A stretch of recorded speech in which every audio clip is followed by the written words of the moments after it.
এই দেশেরই মেয়ে। পত্রিকার 22তম বর্ষ, তৃতীয় সংখ্যা। মৃদুল কান্তি ধর। 1899 সালে নিবেদিতার সেই আমেরিকা সফর এবং অর্থ সংগ্রহের চেষ্টা খুব একটা সফল হয়নি।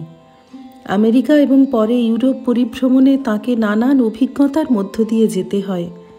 কত ঘাত প্রতিঘাত, হতাশা, কত মানুষের কত রকম বিচিত্র প্রশ্নের সম্মুখীন হতে হলো তাকে। মিশনারিদের প্রচারিত বিকৃত অসত্য ঘটনাবলীর উপযুক্ত জবাব দিতে দিতে তিনি ক্লান্ত হয়ে পড়লেন। 20 জুন 1899 স্বামীজির সঙ্গে একই জাহাজে তাঁর পাশ্চাত্যের অভিমুখে যাত্রা শুরু হয়েছিল। জাহাজে দীর্ঘ সময়, পরবর্তীকালে রিজলি ম্যানর আর ইংল্যান্ডের অন্যত্র বেশ কয়েকবার স্বামীজির পূর্ণ সান্নিধ্যে বাসের সুযোগ তাঁর হয়েছিল।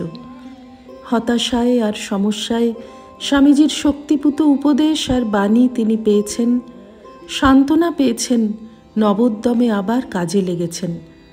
মিস ম্যাকলাউড আর মিসেস বুলের স্নেহপূর্ণ ব্যবহার পেয়েছেন, আর নানানভাবে সাহায্য পেয়েছেন, যা তিনি ভারতে থাকতে থাকতেই পেয়ে আসছিলেন।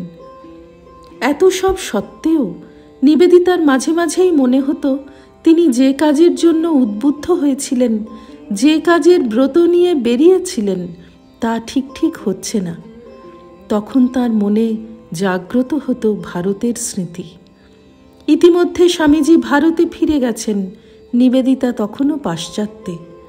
কাশ্মীরে দিব্যভাবে আবিষ্ট স্বামীজির সান্নিধ্য, শ্রী শ্রী মায়ের শান্তির নীড়, বাগবাজারের পথঘাট, মানুষজন, স্কুল, বেলুড় মঠ, দক্ষিণেশ্বর, সব নিবেদিতার মনে পড়ত, আর হৃদয়ে এক শান্তির সুমধুর বায়ু বয়ে যেত। তখনই তার অনুভূতি হতো কতটা তিনি এই দেশের আপনার হয়ে গিয়েছিলেন। তাঁর পরমাশ্রয় স্বামীজি আর মায়ের কাছে কেবল ফিরে আসতে তাঁর প্রাণ চাইত। এ যেন এক নারীর টান। নিবেদিতা ভাবাবস্থায় শুনেছিলেন ঠাকুর শ্রী রামকৃষ্ণের বাণী, my own are ever mine. যারা আমার, তারা চিরদিন আমারই। এইসব কথাই ঘুরে ফিরে নিবেদিতার বারবার মনে হতো প্রবল কর্মব্যস্ততার মধ্যেও। লেখা, বক্তৃতা, বিভিন্ন মানুষের সঙ্গে সাক্ষাৎকার, মেলামেশা, বিজ্ঞানী জগদীশচন্দ্র বসু আর তাঁর বিদুষী পত্নীর সঙ্গে মেশা, এসবই চলছে। কখনো কখনো মনে হয়েছে স্বামীজির যেমন আজন্ম চাওয়া ছিল হিমালয়ে গিয়ে ধ্যানমগ্ন হয়ে থাকা, তেমনি তাঁর নিজেরও আকাঙ্ক্ষা শান্তির জন্য হিমালয়ে গিয়ে ধ্যানে মগ্ন হয়ে যাওয়া। কিন্তু কর্মজার উপাসনা, ধ্যানের নিরঙ্কুশ অবকাশ তার কোথায়?